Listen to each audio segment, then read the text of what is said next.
की press conference है वो किस लिए रखी गई है। आप सभी को पता है और आपने देखा भी है कि एक बहरूपिया 2-3 दिन से एलनाबाद हलके के दौरे कर रहा है और वो ये कह रहा है कि जो मौजूदा विधायक है उसको जनता ने चुन तो दिया पर उसको बोलना विधानसभा में बोलना नहीं आता। तो मैं आपके माध्यम से मैं उस चौधरी अभय सिंह जी से पूछना चाहती हूं कि आपने 4 बार आप एमएलए रहे तो आपने विधानसभा में बोल के कौन सा झंडा बुलंद कर दिया? एक भी काम उनको टीस है इस चीज की कि मेरे पत्रकार साथी ने उनसे सवाल पूछा कि कांग्रेस की जिला अध्यक्ष ने अपने पेज से कुछ शेयर किया है और कुछ जवाब मांगा है, तो वही जवाब था मेरा, सवाल था मेरा कि 20 साल में आपने एलनाबाद विधानसभा के लिए क्या किया है। वो बड़े बड़े वादे करते हैं और वो कहते हैं कि हमें बोलना आता है। और उन्होंने एक बात यह कही थी गांव में जाके कि जब मैं विधानसभा में बोलता था तब लोग कैमरे के आगे, टीवी के आगे बैठ जाते थे और मुझे सुनते थे।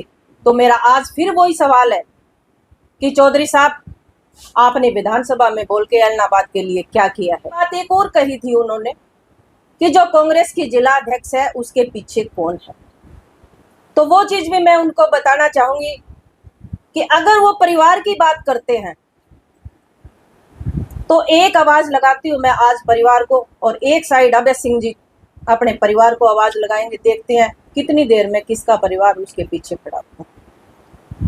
आज विधानसभा के अंदर भी पीछे बोलते थे तो वो अपने परिवार पे कटाक्ष करते थे, मुद्दों पे कभी बात नहीं करी। मैं मुद्दों पे ही बात करती हूँ और मुद्दे पे ही चर्चा करती हूँ। मेरा विषय नहीं था कि मैं व्यक्ति विशेष पे बात करूं, पर उन्होंने मजबूर कर दिया कि मैं व्यक्ति विशेष पे बात करूं, क्योंकि आज जो आन और बान और शान की बात है वो एलनाबाद विधायक के और डिस्ट्रिक्ट प्रेसिडेंट की बात आई है, तभी मैं बोलने को मजबूर हुई। तो आज मेरा फिर यही सवाल है चौधरी अभय सिंह जी से कि एक पीछे एक तो आप परिवार खड़ा कीजिए और दूसरी तरफ मैं मेरा परिवार खड़ा करती हूँ और फिर भी पार्टी की बात करते हो।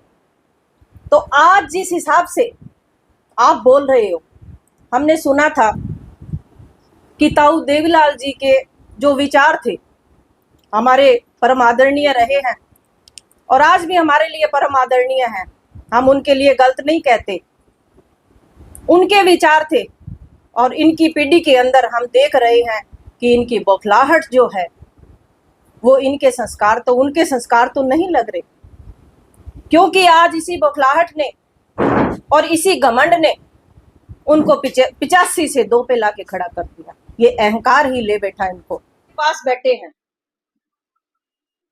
और जो बैठ रहे हैं मैं उन पे भी एक सवाल करना चाहूंगी कि वो भी गांव के मुखिया रह चुके हैं। वो कितने के बड़े हैं? 3-4 साल का पीछे का इतिहास उठा के देखना, शायद आपको वीडियो भी मिलेगी चौधरी अभय सिंह जी की कि ये तो चिट्टा बेचते हैं। तो आज उनको पास बैठाने का काम किया है उन्होंने, तो क्या वो दूध बेचने लग गए जो वो पास में बैठ के जो बात कर रहे हैं?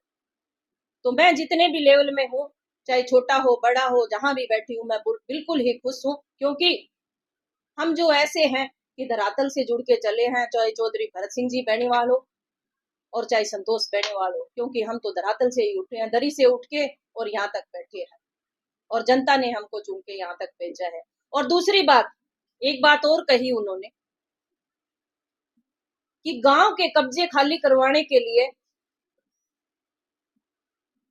जो सरपंच को टारगेट किया है, मैं सरपंच एसोसिएशन की राष्ट्रीय उपाध्यक्ष होने के नाते मैं उनसे ये कहना चाहती हूँ कि कैमरे के सामने आइए और उस सरपंच का नाम उजागर कीजिए जिसने अपने गांव को उजाड़ने का काम किया।